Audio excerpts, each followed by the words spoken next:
Anybody, anywhere, It's time to take command. The Cardiac Commanders are the Clutch Commanders! With former NFL tight end Logan Paulsen. This pass caught by Paulsen, the tight end. And from 106.7 The Fan, Grant Paulsen. Welcome into Take Command with former 10-year NFL tight end Logan Paulsen.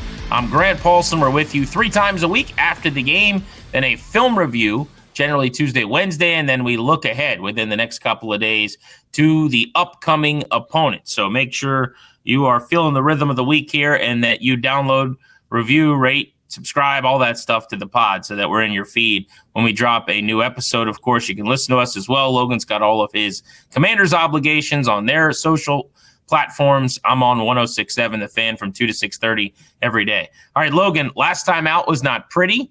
Kedrick Golston and I had the honor of discussing that game moments after it ended as Washington lost in Dallas by 22, got doubled up. I mentioned this in the post game, but I looked this up. First time the Commanders have given up 40 or more, lost by 20 or more, and committed 10 or more penalties in 11 years. I mean, this was about as bad as it gets for a regime that just hasn't had clunkers to this extent. This was the biggest loss in terms of point differential of the Dan Quinn era. So I think we'll start with the defense, but just paint with a broad brush. You were in Dallas. What'd you think? Yeah, I mean, obviously this was Dallas is a good football team offensively. And I think, I was talking to London Fletcher about this yesterday on the Booth Review podcast, which is something we do for the Commanders. And when you're playing good offenses, like they're going to get stuff, right? They're going to find these explosive 50-50s down the field. Like George Pickens is one of the best, if not the best, 50-50 contested catch receiver. Like they're going to find those opportunities because that's what they're good at, right? That's like their thing they major in. It's like when you play Philadelphia last year, like they're going to run the football. They're going to find an explosive run with Saquon Barkley, right? However, the Fletch, because he's like a defensive guy, Hall of Fame kind of caliber player and all that kind of stuff. He was like, you got to win a couple of those, couple of third downs, couple of critical down and distance. You got to kind of find ways to get edges. And he and I both agreed that they just didn't do that with enough regularity in this game, right? And, my first instinct as an offensive player is to say the offense didn't hold up their end of the bargain, and we'll talk about that when we get to the offense. But I do think that they just couldn't make enough plays when they had to for a myriad of reasons, and we'll get into the details on that as we go.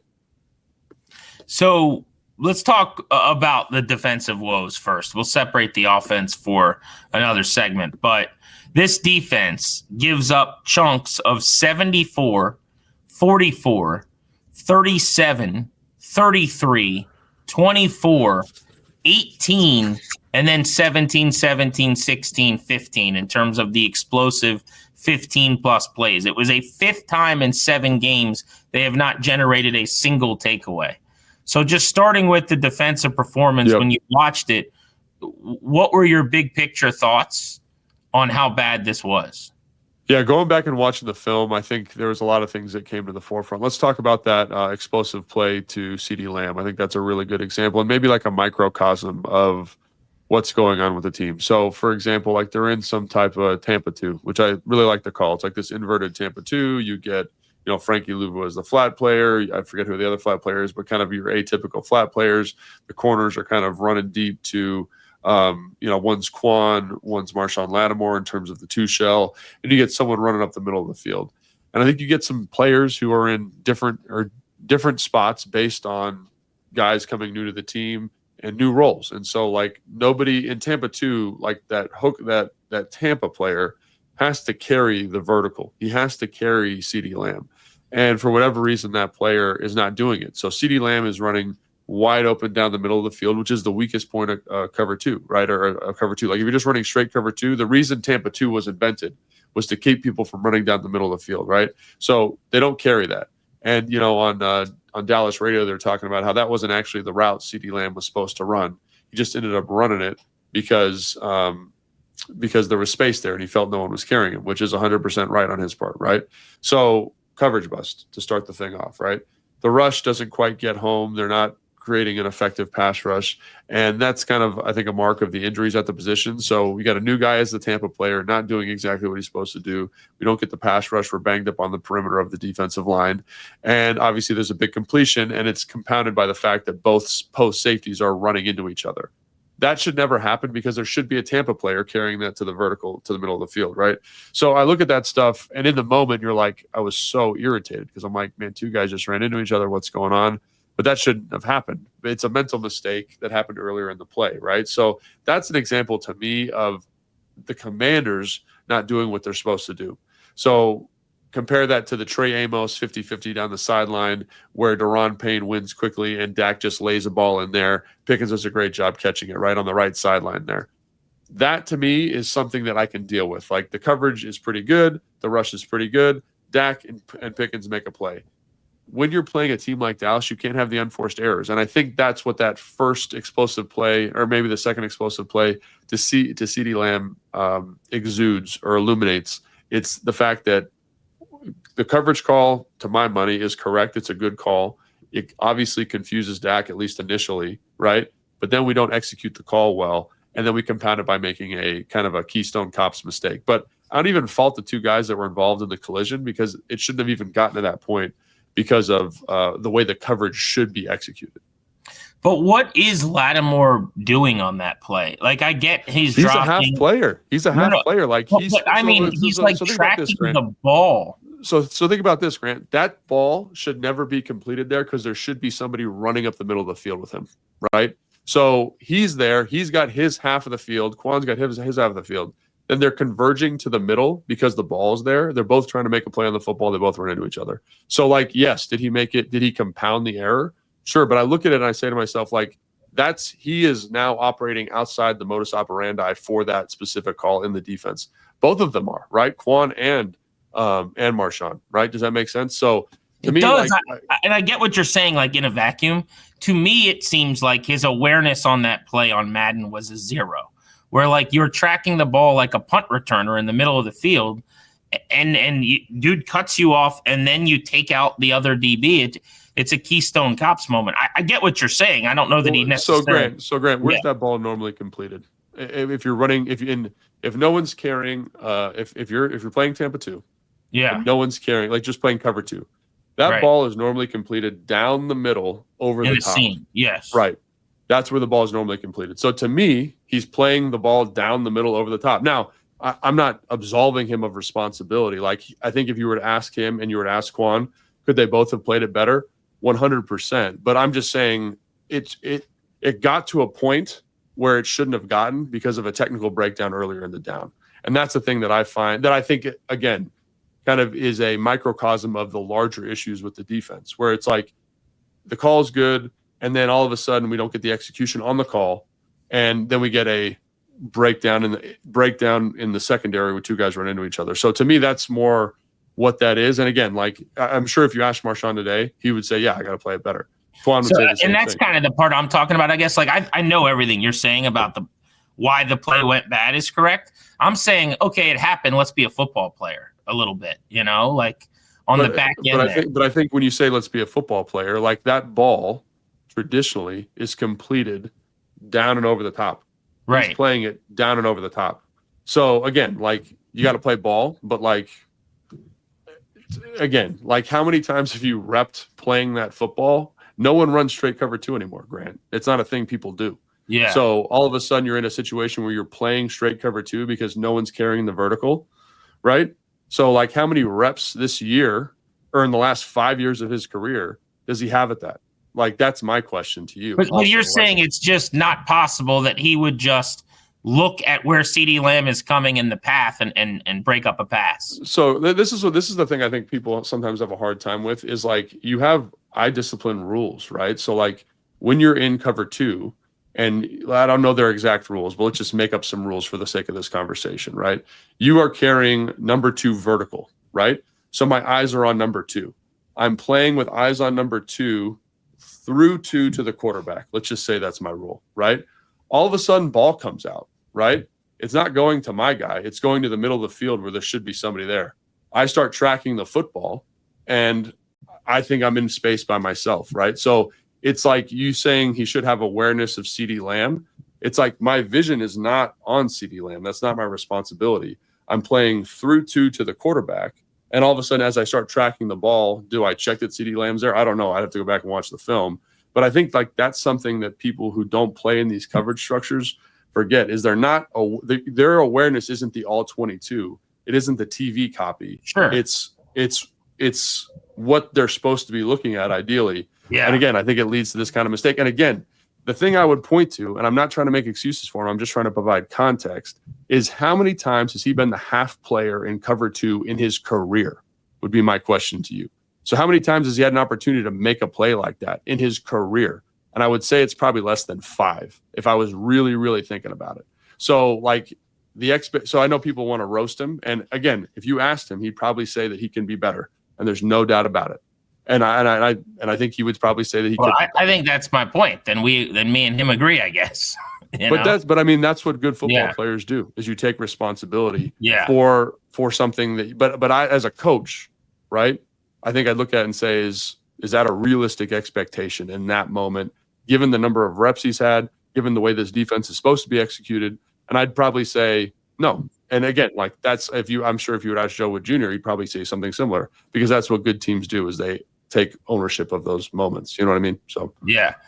Oh, then I'll defer to you. I think there's somewhere in there where everything you're saying is correct, and that ball's in the air for a really long time. In your peripheral vision, you could see CeeDee Lamb coming across the field. But if you think that's too tough of an ask, I'll defer to you.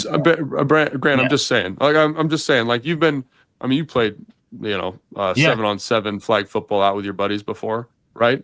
You've been looking at your responsibilities. You've run to undercut a ball and someone undercuts you. Like, of course, shit happens. You know what I'm saying? Like it's, and again, because of the structure of the defense, because of the number of reps he's got on it, like again, like could he played it better? Sure, but I think when you look at the play, when you look at the coverage, it's kind of stacked against him a little bit in terms of making a good play in that moment. Well, there were other plays too where sure, no doubt I would defend him on other things that he's getting killed for. I don't think the pass interference of 37 yards down to the 2-yard line to start the game was a very good call. Now it gets called sometimes because he doesn't get his head around in time or whatever they decided to throw the flag for. Those are 2 physical dudes hand fighting all the way down the field. Pickens involved too. I wouldn't have called that PI. But I want to ask you about the 44-yard play at the end of the half. So this was George Pickens setting up what was the 33-yard run. I actually thought Lattimore played it really, really well on the sideline. He's in phase, pretty tight coverage, perfect throw, perfect catch. Was talking to Jay Gruden on my show yesterday, and he hated the play call, basically. He said on 2nd and 17, before the half like that, there's no reason you're not helping with the deep safety over top of Pickens, who runs those 9 routes one-on-one. He doesn't like that they asked. On 2nd and 17, Lattimore to be on an island down the field rather than basically forcing Dak to check it down and make Aubrey kick a 65-yard field goal. What's your thought on that? I mean, I think it's pretty easy to play Monday morning quarterback. And so what I will say, I have a lot of respect for Jay, and he's a really smart dude. He's forgotten more football than I know. But on that play, they're in quarters coverage, right? And so they're in quarters coverage. They're in basically a 3-by-2. They motion the second guy away, so they get isolation there in quarters coverage. So when in quarters coverage versus a 4-by-1 set, it basically becomes lock man to that side. Because the quarter safety that had number 2 to the side of George Pickens now has to play the 4 receiver side. So his eyes are away. So the call initially is quarters, right? Everyone knows quarters. That's really good against 4 verticals. That's really good down the field. But because of how they formationed it, I'm talking about Dallas, right? Now it becomes lock man on that perimeter on that side. And so I do think that, like, again, that's one of the reasons you bring Marshawn in here is for those types of moments, right? Is those big moments against big time receivers. But I also think that that George Pickens, is one of the better deep 50-50 contested catch guys down the field. And so, like, this is kind of what I was referring to. Like, I'm not sure. And again, you'd have to have his coach, and I'm not a DB. So I'd probably defer to like Fred Smoot or Sean Springs on something like this. But I think he's in pretty good phase. I think he's being physical. I'm not sure there's a lot he could do other than like look up and try to play the football at some point. But again, George Pickens does a good job with late hands there. It doesn't really give him an indicator to look up. Again, somebody brought this up to me, like in terms of, why is he so close to the line of scrimmage? Like one of the number one plays they call there versus four receivers away is a slant. And if you're giving him too much cushion with, again, that quarter safety to your side, eyes to the four receiver side, that slant could be an explosive play too.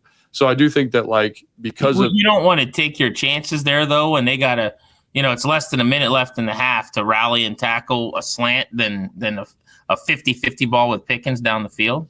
So I think even the way you just described that with 50-50, right, is something that I would point to, because there was a period of time where, like with the Green Bay Packers and Aaron Rodgers, where anytime you showed press coverage, they would automatically default to a 50-50 contested catch down the field. And you could basically get them on 3rd and 1 instead of running the football, throw a 50-50 ball, and it was a low percentage completion, right? And you could get them off the field. And so I do think like the nature of a 50-50 ball is that it's a 50-50. Now, I think you could argue that because of the person throwing the football and because of the person catching the football, it's no longer a 50-50. But if we're trying to defend, and I think it's important to remind the audience that in this situation, the field goal kicker is absolutely playing out of his mind at the moment. So you're also kind of defending a very like almost an unrealistic standard in terms of how far these guys are kicking field goals now. So the slant would have got you into field goal range, I would argue as well. Because again, everyone's pushing to the 4 receiver side. He's totally playing isolation basketball there. And so, again, that's something I would just say, like, if you're taking a 50-50 shot down the field in a 2-minute situation with Marshawn Lattimore and that tight of coverage, like, I don't know if he could have been tighter. No, I thought he covered it great. I tend to be on Jay's side where I'm wondering why, how do we get to a point where it's an island with Lattimore on the sideline against Pickens? So again, like I just explained, you answered the question. You formation it, and I will say, like earlier in that half, they had some excellent success with quarters coverage. Like it kind of totally flummoxed Dak, and it ended up leading to 2 sacks because again, like it just kind of killed all of his answers versus all of the route combinations that he wanted to work, and so he had to hold the football. Ended up leading to 2 sacks, and I think even the first play of that drive that got them to 2nd and 17 was a sack versus quarters coverage. So to me, it's like, well, maybe you just feel like that's the move because Dak seems unsettled with it. You have 2 sacks on 2 calls. You call it again. They kind of formation you up. You get this explosive play down the field. And so, like, to me, that's ball sometimes. Sometimes you get got. And again, like, I don't really have a problem with the call. I think Dallas did a good job with their call, obviously, as I just alluded to. But, obviously going back, I'm sure Joe Witt would have been like, yeah, we should have been in Tampa too. But if they go Tampa 2, they obviously had a breakdown earlier in the game. And does that lead to an explosive play? Like, who knows? It makes sense. And the Cowboys did a good job with the motion and what they did, sounds like, to get that look. What someone listening might say would be there's end of half situations in every game, every single week with bad and good defenses. And it's never that easy. It's 40 seconds to go 80 yards. It's actually about longer than that because of the sack to start the drive. But and 44 there, followed by the 33, which we can get into on the run. But the 44-yard pass, like, okay, so they did a couple things and they got the right look, and now it's one-on-one against quarters. I watch games every single week, 10 times a day, a Sunday, and at the end of the half, the quarterback is forced to throw the ball 5 to 7 yards on checkdowns, and you get down the field that way, or you don't get down the field. You never see anybody behind the deepest guy getting a deep ball in that situation. And the default for me is to say, if that's the case, something went very wrong. So I understand that, and I understand that completely in terms of people listening, and it's a great question. But again, given the situation, given the field goal kicker, what is the actual line you're defending? Well, I'm okay giving up a 65-yard field goal. I know you are, Grant. I know you are. So, but they're in quarters coverage, Grant. Like, it's supposed to take away vertical routes. Like, that's what it's supposed to do, right? And obviously they formationed it up. Again, the coverage is good. Sometimes you just get got. And I know that's really hard for people to understand in a game They that's get got too much. okay, Grant. I'm not that's not the point of this conversation right now, Right. is to say that they're not getting, like, we can talk about that more specifically. There's other plays. The Tampa 2 one, I think, is a great example of what you're talking about. It's a breakdown. To me, in this situation, right? If I called quarters versus this look, and Marshawn Lattimore's in that coverage, in that relationship to the receiver, they just got us. And again, like, there's a run later on that drive where it ends up being a 33-yard gain. That's a misfit in terms of run fits. We can talk about that, because that's a frustrating call, because I think you're in the right look and you get gashed for 33 yards. That's a tough look, right? But on that play versus that call, like, I feel like we're playing Monday morning quarterback here a little bit in terms of saying, well, they shoulda, coulda, woulda. Like, in the moment he made a decision. It was a call. It was relatively well executed, and they got us. Like, and that's football. And now, again, there's the Tampa 2 one. There's some explosive runs. Like, we can talk about the run fits all day defensively in terms of guys getting out of gaps. Yeah, so let's do that. I mean, okay. You had both your tackles. Payne, I thought, played his butt off. He had 3 batted balls, had a safety, had a TFL, had quarterback hits. Kinlaw was the least noticeable he's been at any point this season. I think he's been an incredible player for them, but they're $15 million man. I know he drew a hold at one point. Even going back and watching the tape, you didn't notice him very much. So you could tell me, were they taking him out of the game? Were they doing something different? We didn't have what Joe Witt calls those, like, turnaround plays at the line of scrimmage, or the big TFLs from Kinlaw. They just didn't happen. But you had both your tackles. You had your 2 second-team All-Pro linebackers who you paid $21 million to. This is not an injury thing, and you gave up 145 on 26 carries. It's 2 straight weeks they've been gashed on the ground. So what went wrong there? I mean, I think this is a tough conversation, because it's a couple of things. One, it's guys not being as physical as they could be, and that's always hard. I'm sure as a player, it's hard to hear someone say, sitting in a chair in a nice air conditioned room, that they weren't being physical enough. But that shows up to me in run fits, And I also think there's just some assignment stuff. It's like, 2 guys in a gap, like, and again, I don't know what the rules are for the run fits, right? But I know enough to know that there should never be 2 guys in the same gap. When there are 2 guys in the same gap, that means we're short in terms of fits, right? So, going back to that explosive run that Javonte Williams has, like, right before the half, like, they come down, they run a little line stunt. Kinlaw plays across the guard's face to the center. He kind of gets in the backside A gap a little bit more than I think he probably should. He probably should be in that front side A a little bit more. The safety's fitting from depth. Revo does a good job playing over the top, forcing it back. So you get Revo outside, you get the quarter safety fitting from outside. Kinlaw seems to be 1 gap removed, and they gash us in the A gap, the play side A gap, for a 33-yard gain, because there's nobody in the middle of the field anymore, right? So that's a small example of saying, well, I don't know who was wrong, but obviously someone was wrong in that scenario, right? And I think when you're looking at run fits specifically in this game, like, it came up, it showed up way more than I would like it to, right? Because we talk about the coverage thing. This is a passing league. You're going to get PIs. Like, some of that stuff is outside of your control. The run fits, to me, are just, and I'm talking with Fletch about this as well, are just, are we all on the same page, and do we know what we're supposed to do?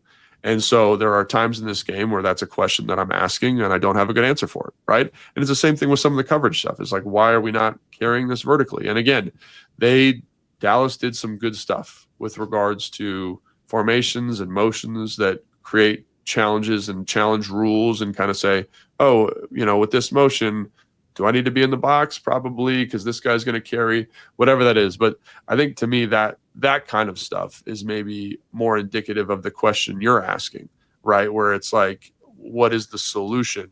And to me, it's getting guys on the same page. Assignment, alignment, execution isn't exactly where it needs to be.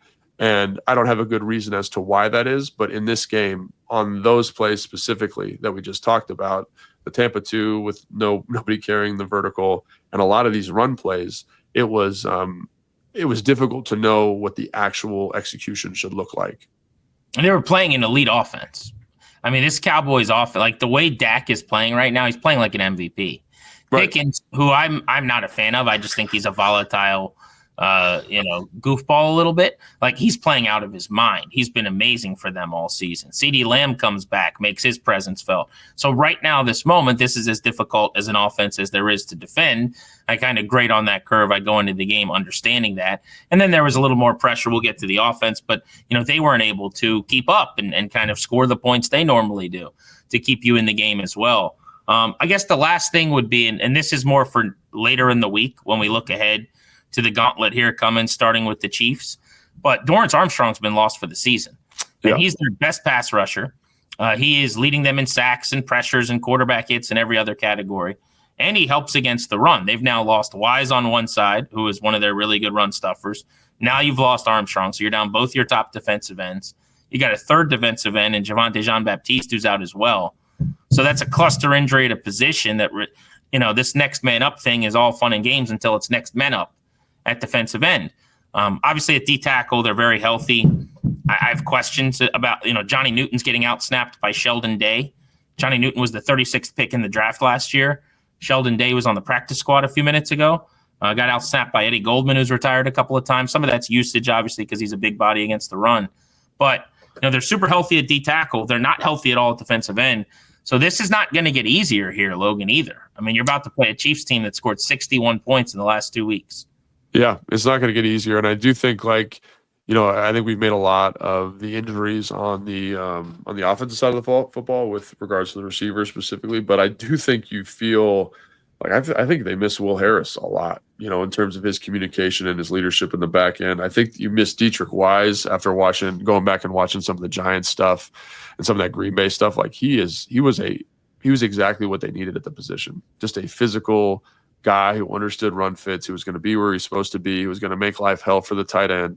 Dorrance the same way. And Jean-Baptiste, even though he didn't play a ton in the preseason because of the injury, was doing a really good job of that also. He's a big, long guy that is physical in terms of how he takes on blocks, and you've lost that. And so now you've kind of entered a land of, a lot of kind of pass rushing type guys, you know what I mean? And guys that don't necessarily major in run stopping on first and second down.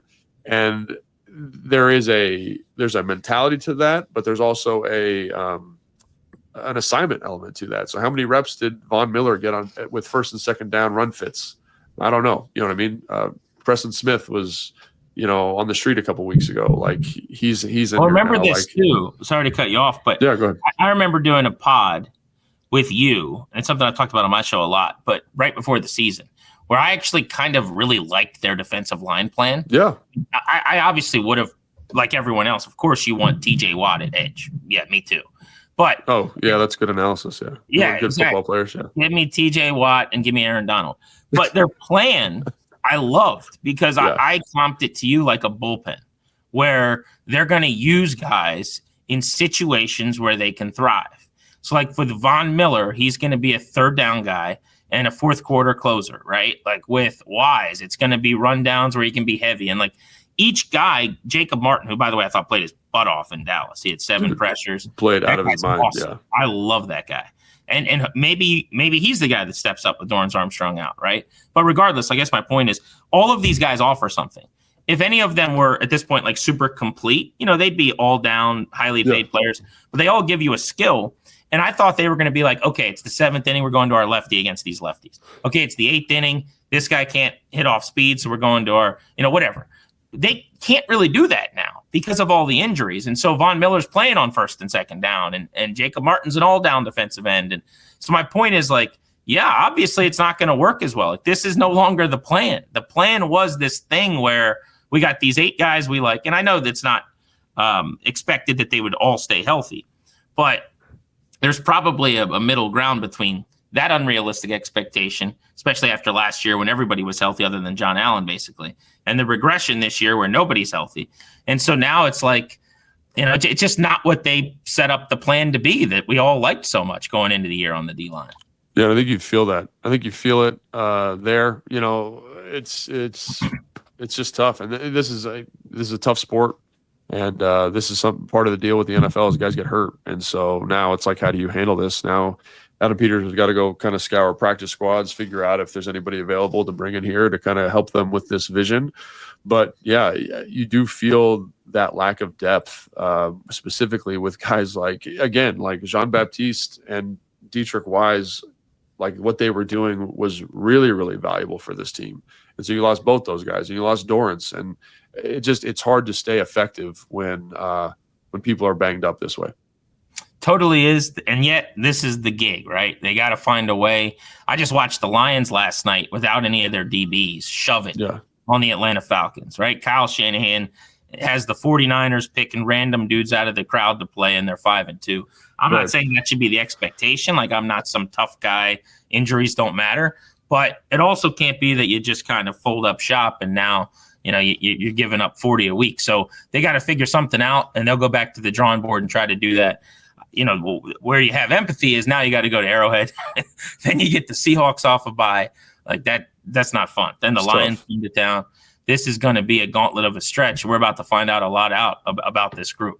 All right, let's get to the offense next. It's Take Command. He's Logan. I'm Grant, making sense of a 22-point divisional loss to the Dallas Cowboys.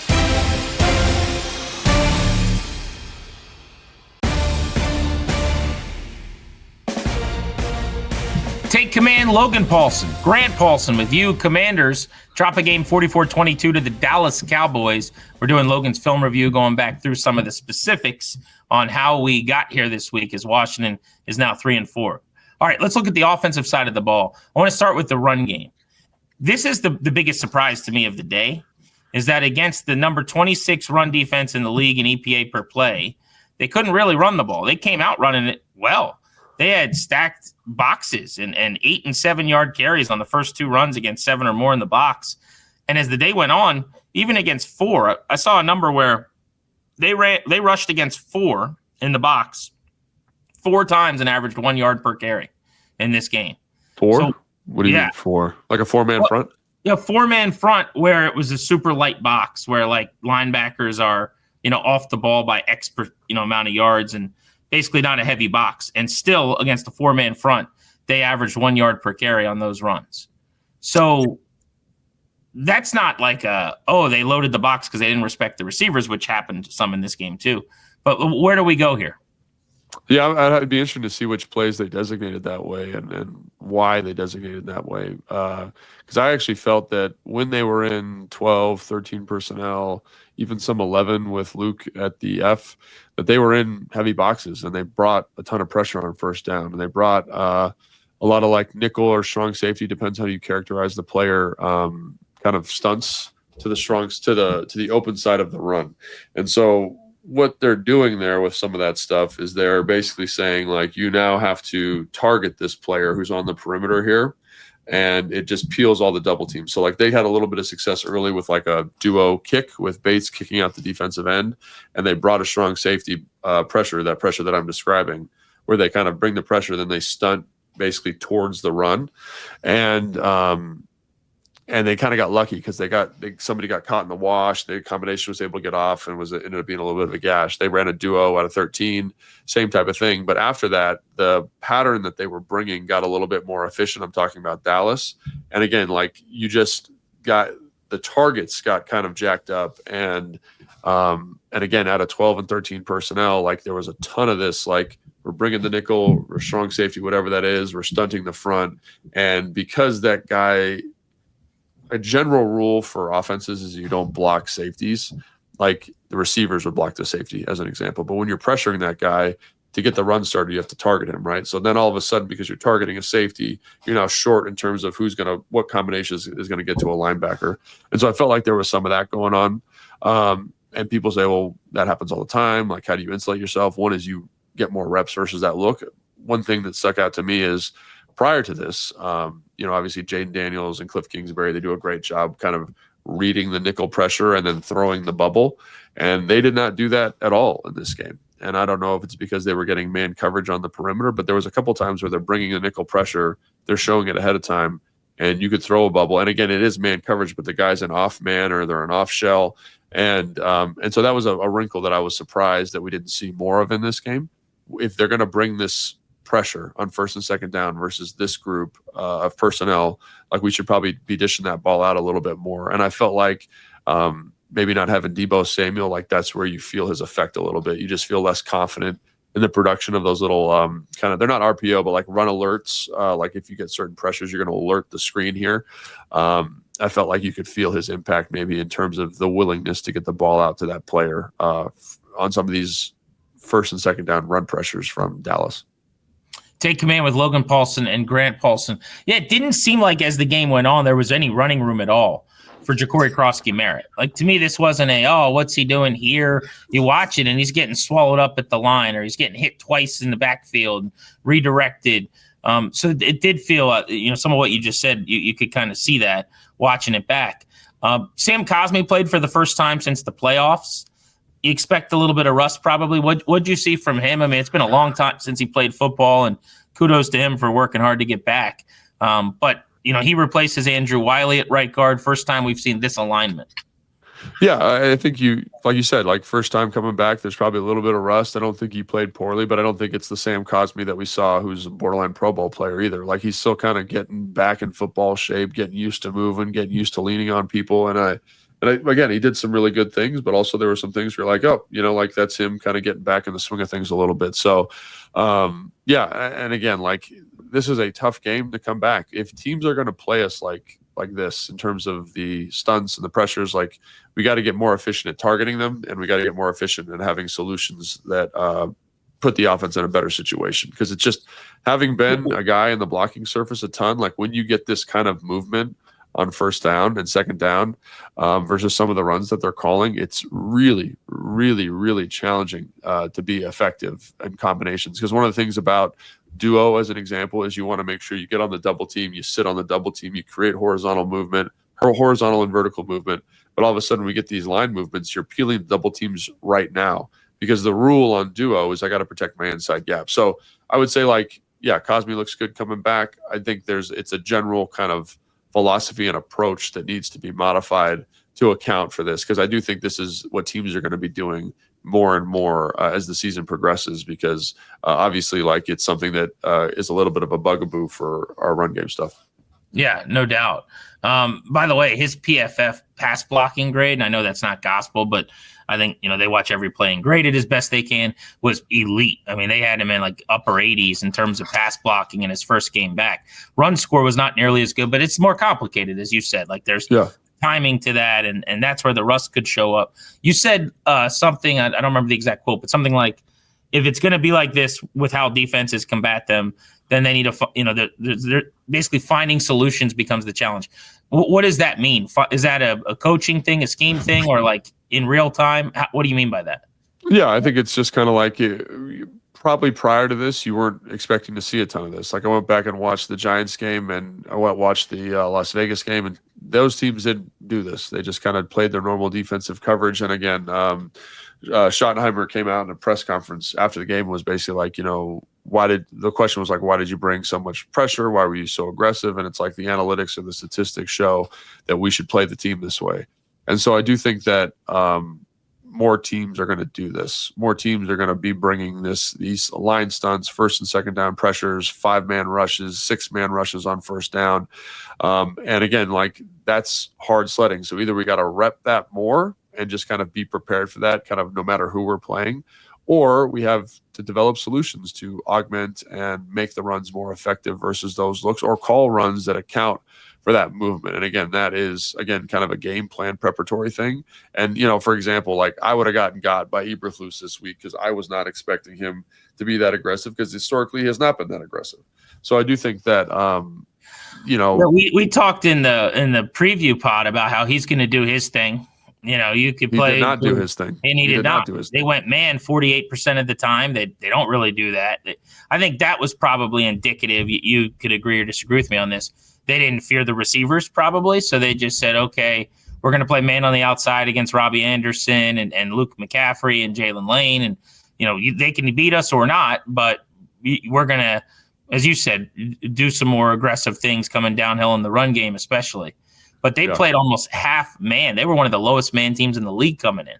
I think they had the highest zone percentage of any team in the NFL prior to this week. So obviously, talk about a complete departure. They had, a really low percentage of 8-man boxes as well. Like this is a complete departure of who they were from who they were prior. So I do expect if they're willing to do it, and again, like we're going up against Kansas City here in a couple of days, that this is who they are. Like they want to be aggressive, they want to be man coverage, they want to play, kind of 8-man boxes and get after your butt a little bit on first and second down.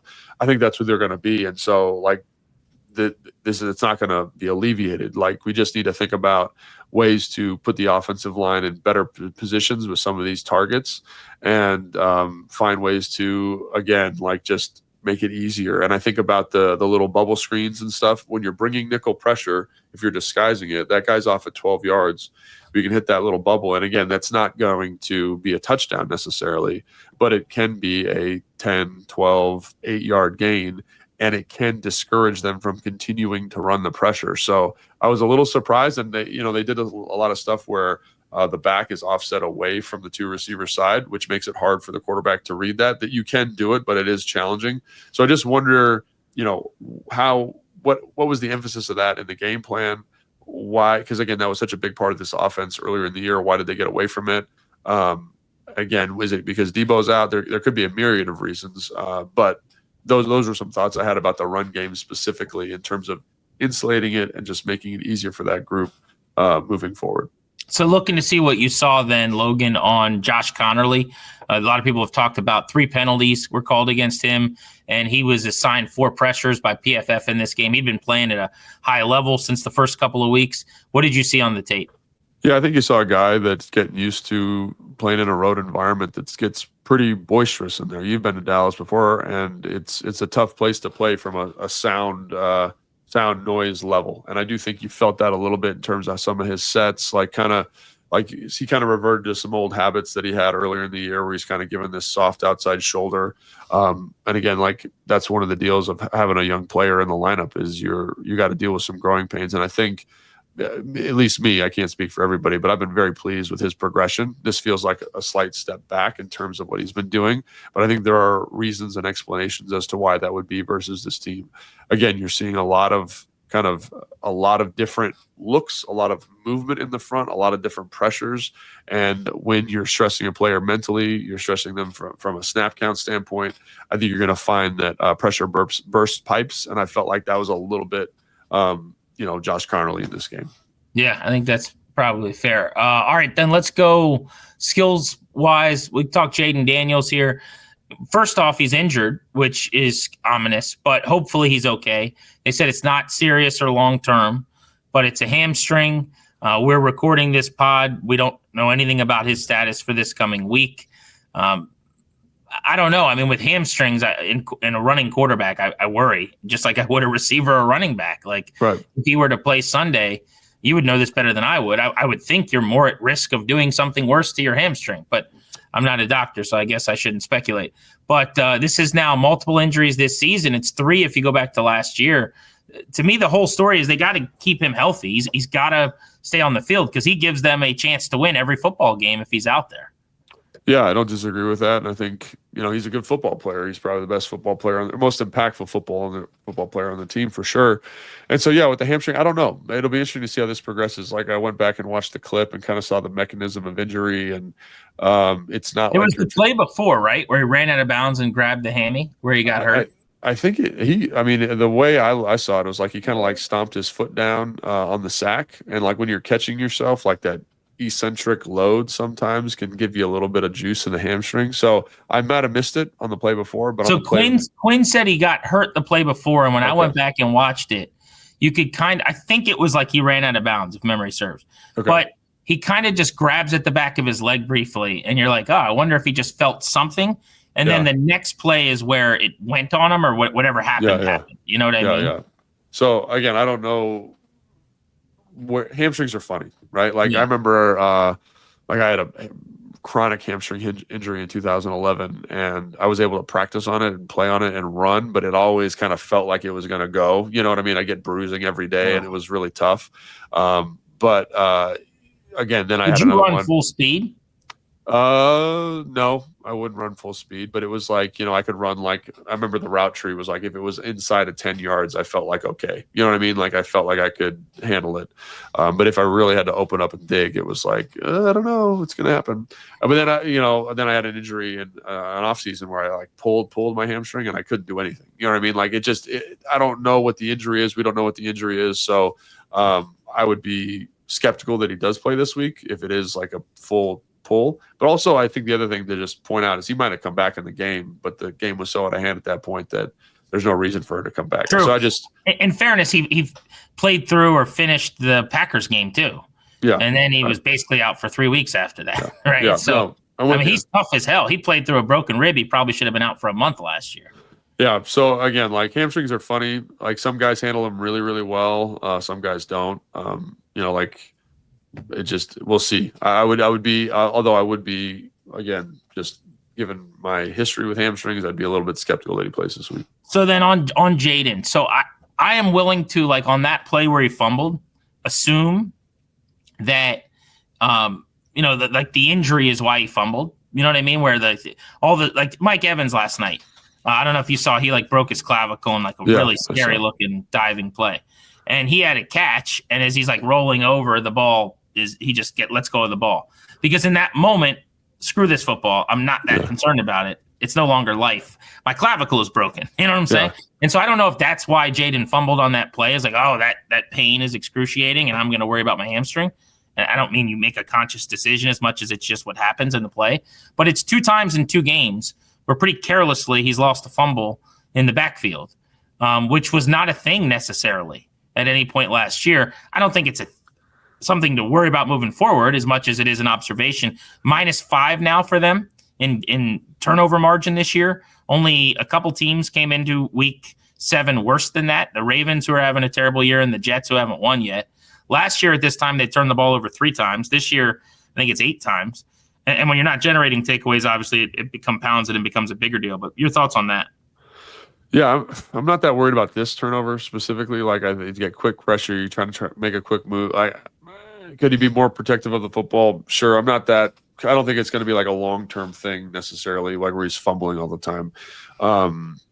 With regards to the turnovers in general, I think that's something that they got to be more aware of, just protecting the football, especially with the defense not creating turnovers, right? So, like, it's just simple math. Like, the more turnovers you get, the more opportunities you get to possess the football and be on the field. And they just haven't done that at a high level this year. So I think, if you're a fan, you're looking for some semblance of optimism. Like, maybe it's the fact that turnover luck or turnover variance kind of goes in waves. And so maybe they're about to enter a wave where they, have a bunch of turnovers and they end up, kind of middle of the pack on the year. So I don't know. It is something that you need to be aware of.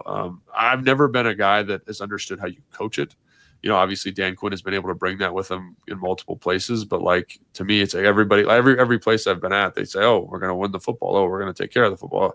It just is a little bit of serendipity about whether or not those things get actualized. And same with defense. Maybe you could scheme some stuff up, I guess, but for the most part, it's like football players making plays. It's the punch fumble. It's someone, last night saw a guy kind of, we were talking earlier about Lattimore and kind of being a football player or what, like he just foregoes his responsibility and goes and picks off a pass last night. Yeah. You see some of that occasionally, right? And all of a sudden the coach isn't that mad about it because you're handing him the football on the sideline. But 3 takeaways through 7 games and they've turned it over, I think 8 times. That's definitely something they got to get better at for sure. What did you think of the receivers? They were down their big 3. You take the top 3 receivers off just about any team other than maybe the Niners. It's not going to be that fun. But Lane had the 1 drop. I love Jalen Lane's game. He had the big 35-yard catch on that plaster play where Jaden did a nice job kind of buying time, and the protection on that play was great. Luke, 2 targets, no catches, and an opportunity without the big 3. Robbie Anderson off the practice squad was their leader with 4 grabs. Moore had the big 44-yard catch and run on a beautiful ball on the move from Daniels. What did you think overall? Yeah, I just think there's the consistency of the offense without those main guys in there is starting to show up. And what I mean by that, there's a play in the red zone. I think it's the Zach Ertz touchdown where you get two guys in the same area of the field. So like obviously someone didn't get the right call, someone didn't run the right depth. There's a play where, he throws a kind of a hitch to Moore and it's incomplete. I went back and watched all of their pass cut-ups from this year and found the concept when Terry and Noah were in there. And it's supposed to be a 5-yard route. He's pushing that almost to 10. So you're not on the same page with the quarterback there. It's just that stuff is going to come up, right? There's the ball to Luke where Luke gets tugged coming out of the top of his break and the ball's a little bit off. He's kind of like anticipating, accelerating into the football. Is that the first throw of the game on the third down? Yes. There's a little tug at the top there. And I think he could be a little bit more accurate. I'm sure Jade would say the same thing, a little bit more accurate, but like there does seem to be just a lack of ideal chemistry on some of these routes. And if you think back to training camp, you were out there, like the guy running those routes was like Debo and Zach Ertz. So now all of a sudden you're kind of building that rep bank, if you will, or that rep reserve with a new guy kind of in the season on the fly. And I do think like it's really hard to articulate how challenging that is. It's just really, really hard to say, like, this is the angle he's coming out. This is what he's going to do.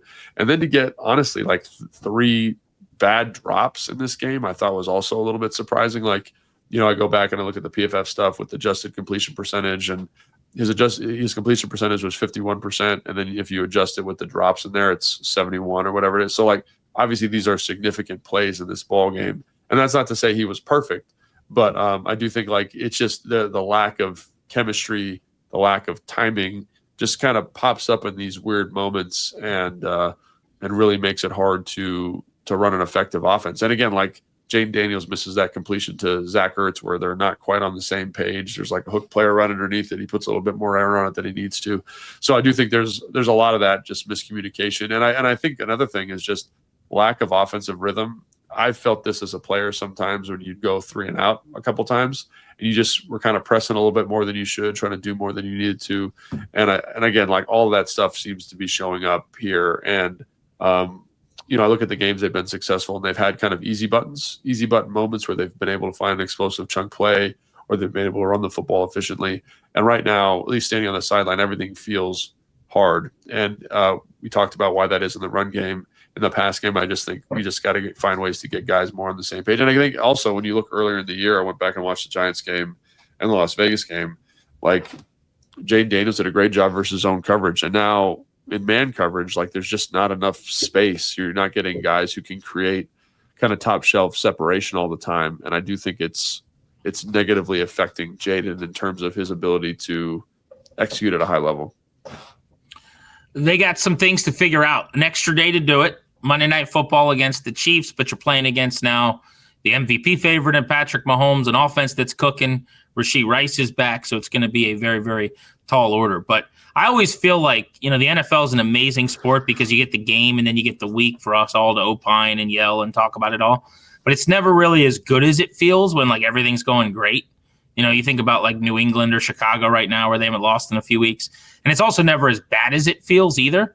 And I kind of feel like this is one of those weeks. It certainly sounds like you feel that way about the operation largely, that, yeah, this is how the game played out. But if you restarted it right now, you probably don't lose by 22, and it could have gone very differently. I don't want to put words in your mouth, but that's what it sounds like to me.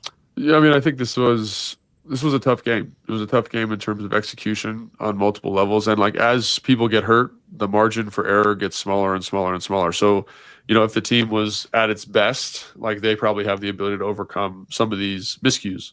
But, we just talked about the injuries on the defensive line, the injury at safety with Harris. And obviously the injuries at receiver, just you got to. If Josh Harris was playing safety, they'd be in big trouble. Tough deal. I mean, can you imagine how many big plays? You think 74 was bad? I mean, that would be a weekly. No offense, Josh Harris. I think you're an amazing owner, and you're my hero, and you got the team away from Dan. But I just don't know if that's the best use of your resources. That's not the best move, right? But again, like I think like that's something that I'm sure. When Dan talks about being accountable, like it just the target is very small right now, and we got to play really good football, penalty free, high execution, well schemed up, well played football. And this last week wasn't it. And so I think moving into this Kansas City week with the extra day, hopefully they can get some of that stuff figured out. All right, we're gonna have Logan take a good look at the Chiefs, who have been putting on a clinic here the last couple of weeks, and we will have a preview pod for you in just a couple of days looking ahead to the Kansas City matchup. How does Washington pull off a shocker? I think they were installed as 9.5-point underdogs on the road to open the week. We still don't know about the status of Jaden Daniels. Hopefully we'll get some clarity before you and I talk again. Thanks for checking us out on Take Command. You can watch all of Logan's broadcasts and content on the Commanders' socials. You can listen to me, 106.7 The Fan, 2 to 6:30 each and every day with Danny Rouillet. Also, watch us, 106.7, Team 980 YouTube channels, and download the pod. Wherever you get your audio, it's available. Spread the word. Send it to buddies. We want to keep growing it. Thanks for checking out Take Command.